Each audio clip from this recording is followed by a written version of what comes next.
Hello everyone, welcome back to MV Classes Labor Law and HRM. Today we discuss about the Human Resource Information System. It is included in Unit 2 Human Resource Management as well as Unit 3 Human Resource Development.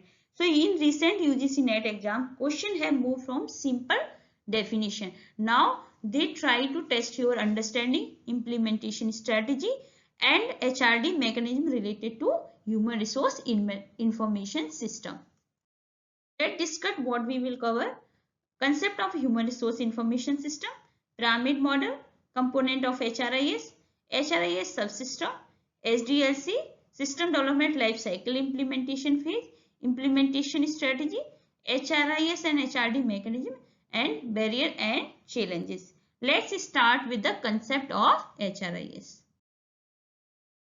Definition is the integrated system used to gather, store, analysis information regarding organization, human resource.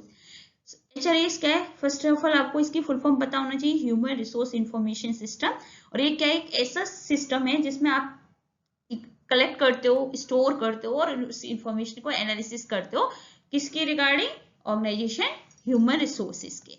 Then equation आप कैसे इसको और define कर सकते हो easy way में कि human resource management के साथ अगर आप आईटी का सपोर्ट कर देते हो is the help of storing, gathering and analysis the information, that's why is called the HRIS। इसलिए ये कहलाता है human resource, IT, information technology plus HR।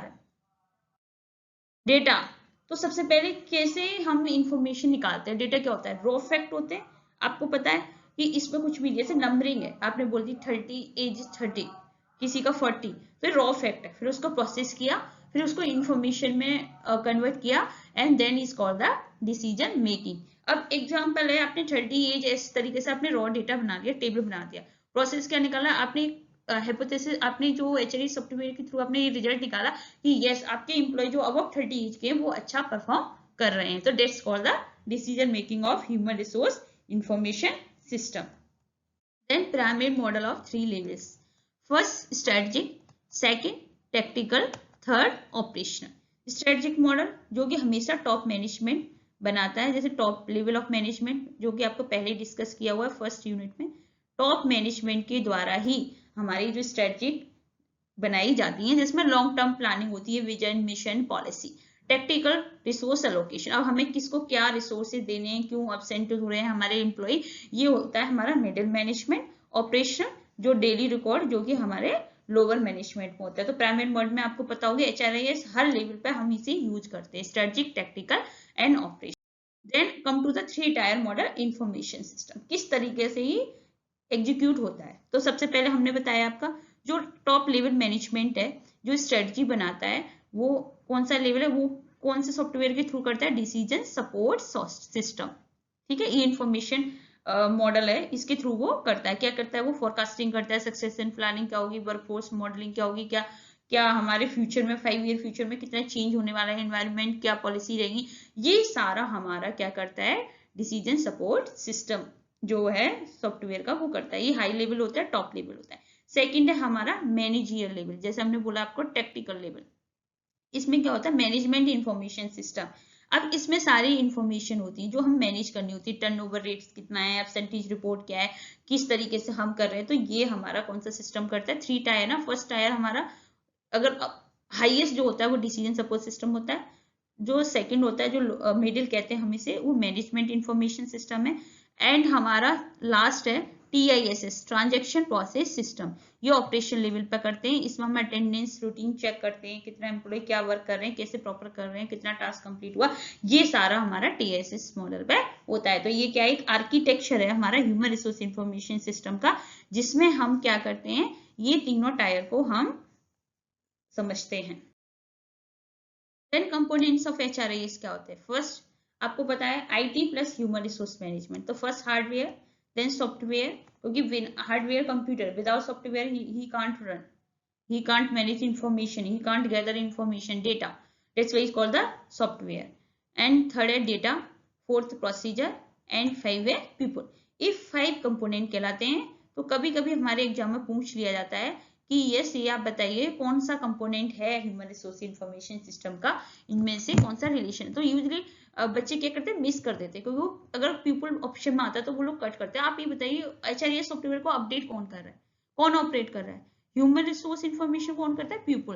तो ये एचआर मैनेजर एम्प्लॉय, तो ये हमारे 5 सॉफ्टवेयर हैं, क्योंकि पीवाईक्यू में एक पीपल वाला क्वेश्चन प्रीवियस ईयर में पूछा गया था। तो ये आपको अच्छे से मालूम होने चाहिए कि कौन से कंपोनेंट्स होते हैं। तो हार्डवेयर सॉफ्टवेयर, क्योंकि हार्डवेयर सॉफ्टवेयर के थ्रू आप करते हो। डेटा, विदाउट डेटा आप कुछ भी इंफॉर्मेशन नहीं निकाल सकते। देन प्रोसीजर, किस तरीके से कौन आपके डेटा को देख सकता है, कौन आपके डेटा को कितना आपको डिस्क्लोज कराना है, ये आपका प्रोसीजर हो गया। पीपल जो यूजर है, ठीक है। तो ये कंपोनेंट्स हो गए हमारे ह्यूमन रिसोर्स इंफॉर्मेशन।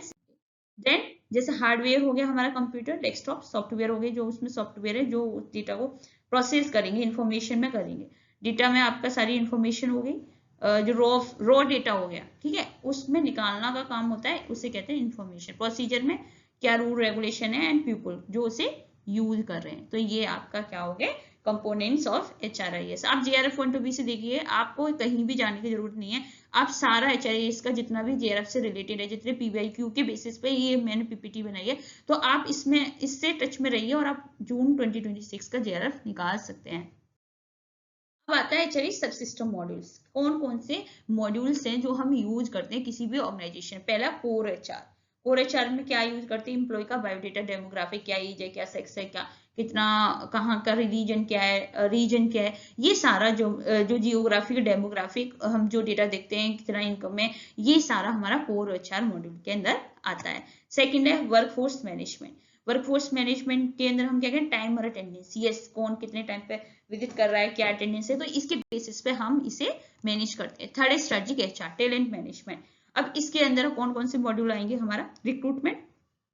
अब आपको पता है रिक्रूटमेंट, हाँ, और ये याद रखिएगा ये एचआरएम में भी है, जो आपकी यूनिट 2 है एचआरएम के, उसमें भी ये एचआरआईएस है related to human resource information system. तो अब इसमें क्या है, रिक्रूटमेंट किसका पार्ट है, एचआरएम का पार्ट है, तो आप उसको भी लिंक कर सकते हो। तो रिक्रूटमेंट क्या है, application tracking system.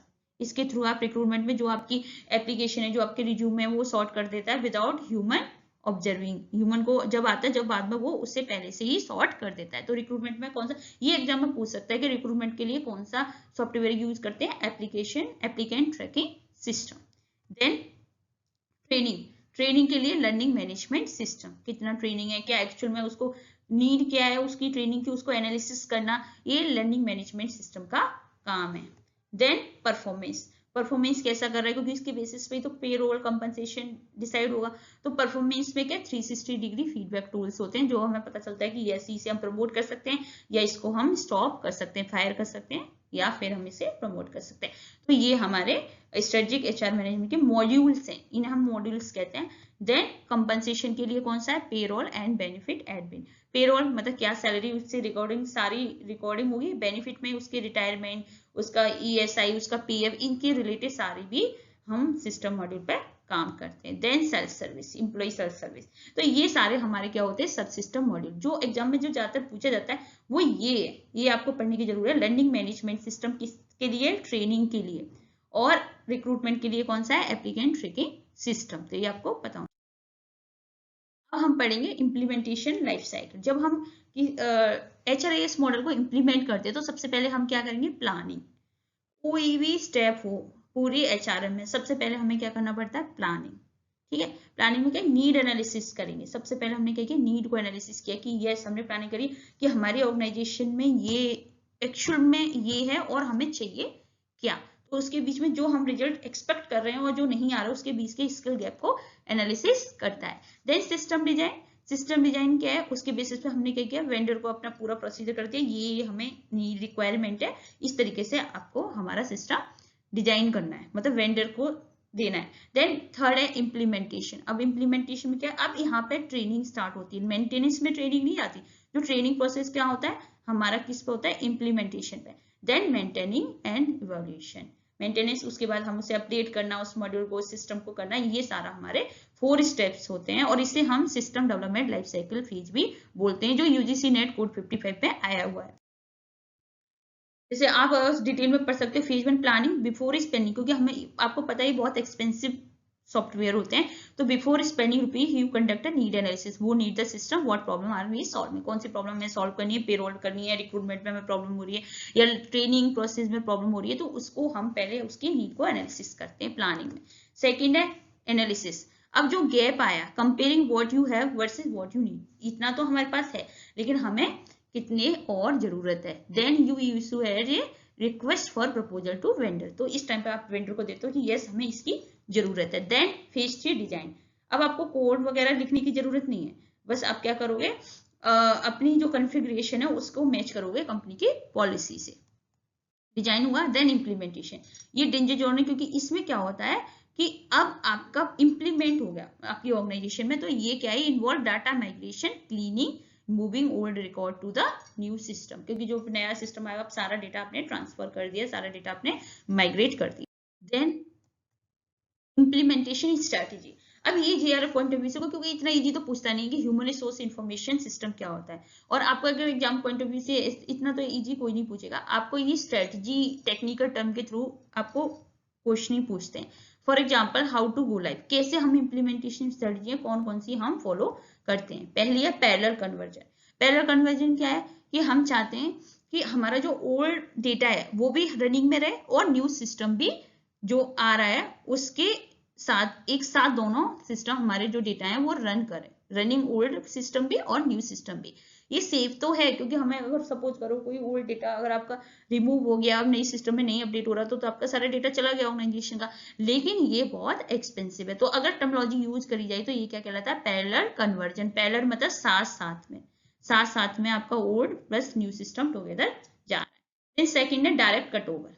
Direct cut over big bang बोलते हैं, ऐसी टर्मिनोलॉजी पूछी जाती है आपको एचआरए से कि कौन कौन सी स्ट्रेटजी है, कौन कौन सी, वो एग्जांपल दे देगा सक्सेस रीजनिंग में, ये बताओ अब ये कौन सा है, तो ये आपको अच्छे से पता होना चाहिए। टर्निंग ऑफ ओल्ड, अब उसने क्या किया, जितना भी ओल्ड डेटा था उन सबको ऑफ करके और उसे न्यू में चेंज कर लिया सारा। तो ये रिस्की तो है लेकिन ये एक्सपेंसिव नहीं है क्योंकि आपको उधर 2 सिस्टम रन करने पड़ रहे थे, यहाँ पे सिर्फ एक है, आपने डायरेक्ट कट कर दिया जो पुराना वाला सिस्टम था। तो इसे क्या बोलते हैं हम, direct cut over big bang, ठीक है। Then phased implementation. अब फेज इम्प्लीमेंटेशन में क्या करते हैं, हमने वन बाई आपने इम्प्लीमेंटेशन किया मॉड्यूल का। फॉर एग्जाम्पल आपने सबसे पहले किया HR कोर का, ठीक है, जिसमें डेमोग्राफिक डिटेल थी, उसके बाद रिक्रूटमेंट का किया, उसके बाद लर्निंग मैनेजमेंट सिस्टम का किया, उसके बाद पेरोल का किया, उसके बाद आपने ESS का किया, बेनिफिट एडमिन का किया। तो ये है आपका मॉड्यूल बाई मॉड्यूल आप कर सकते हो, उसे हम बोलते हैं फेज इम्प्लीमेंटेशन, मतलब एक फेज के बाद दूसरे फेज पे जाना है।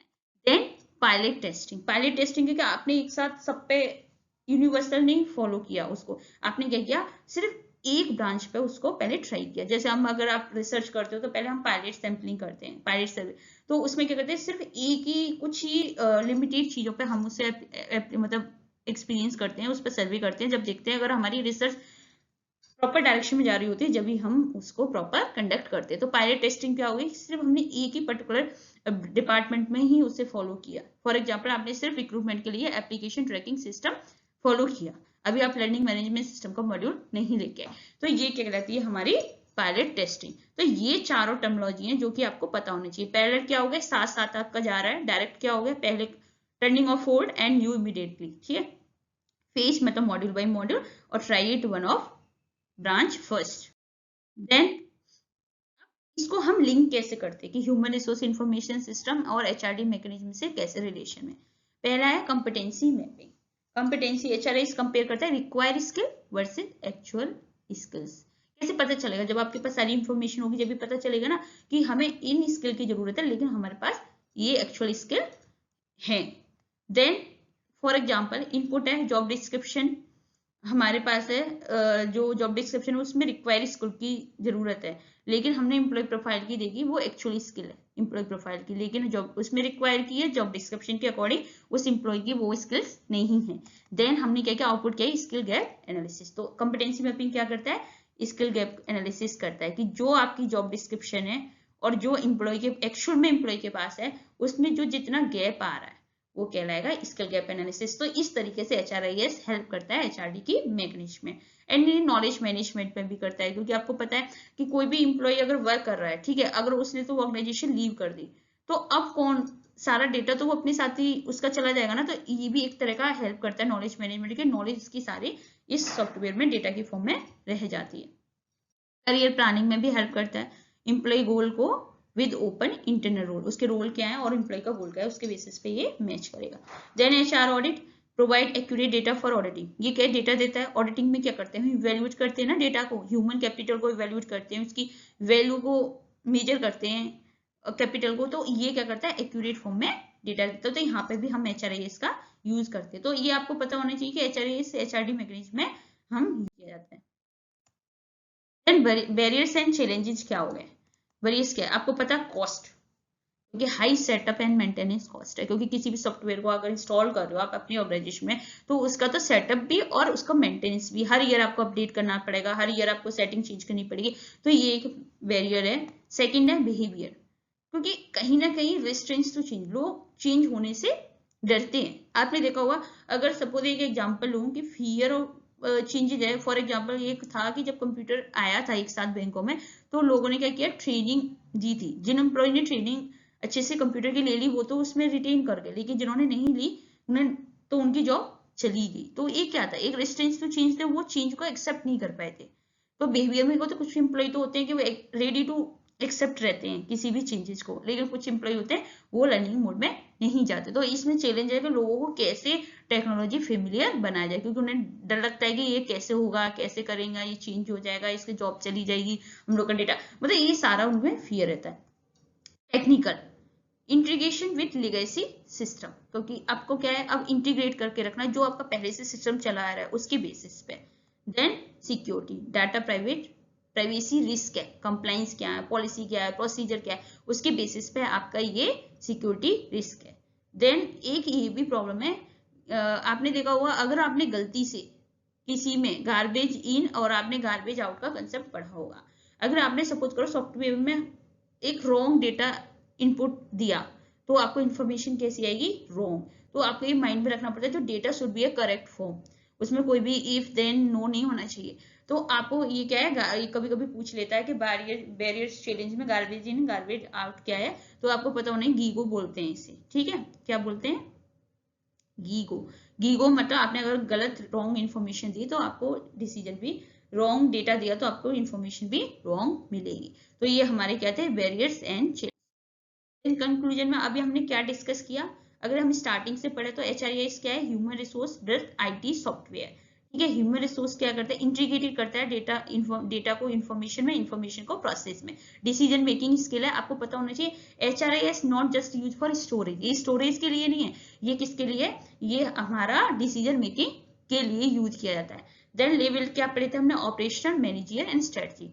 स्ट्रेटजिक टॉप लेवल पे आता है, मैनेजर हमारा मिडिल एंड ऑपरेशनल हमारा किस बात है, जो लोअर ग्राउंड के वर्कफोर्स होती है उनके लिए। एचडीएलसी कभी कभी एग्जाम में पूछ लिया जाता है, तो आपको ये सारे क्रोनोलॉजिकल ऑर्डर में लगाइए, इस तरीके से पूछ लेगा। तो ये क्या होगा हमारा डिजाइन, देन सबसे पहले आपने प्लान किया, एनालिसिस किया, उसको डिजाइन किया कि क्या क्या आपको नीड है उसके बेसिस पर, देन आपने इम्प्लीमेंट किया, उसके बाद आपको, और इम्प्लीमेंट पे याद रखिएगा यहाँ पे ट्रेनिंग आती है, ठीक है, इम्प्लीमेंट में ट्रेनिंग आती है, मेंटेनेंस और evaluation. Critical for competency mapping, ये पता है कॉम्पिटेंसी मैपिंग क्या एक्चुअल में नॉलेज स्किल्स चाहिए, क्या रिक्वायर्ड है, और ये ऑडिट के लिए भी काम आता है, और ये एचआरएम से भी लिंक है। तो आपको ये टॉपिक बहुत जरूरी है आजकल ये, क्योंकि आपको पता है हमें भी एक एआई का टाइम आ रहा है, तो हमें ये एचआरआईएस, एमआईएस, इन सब के बारे में अच्छे से पता होना चाहिए, क्या एचआरआईएस होते हैं, क्या मॉड्यूल्स होते हैं। अब ये पूछ लेता है रिक्रूटमेंट के लिए applicant tracking system, learning management system क्या है, तो ये सारी इंफॉर्मेशन आपको अच्छे से पता होना चाहिए। आई होप आपको ह्यूमन रिसोर्स इंफॉर्मेशन सिस्टम अच्छे से समझ में आ गया हो। अगर आप हमारा सेशन लाइव चाहते हैं तो आप कमेंट सेक्शन में लाइव रखिए, और अगर आपको वीडियो अच्छी लगे तो आप कमेंट सेक्शन में मेंशन करिए। अगर आप चाहते हैं कोई भी ऐसा टॉपिक है जो आपको समझ में नहीं आ रहा तो आप उस टॉपिक का मेंशन कर सकते हैं, और ऐसे ही हमारे साथ जुड़े रहिए JRF 2026 को क्रैक करने के लिए।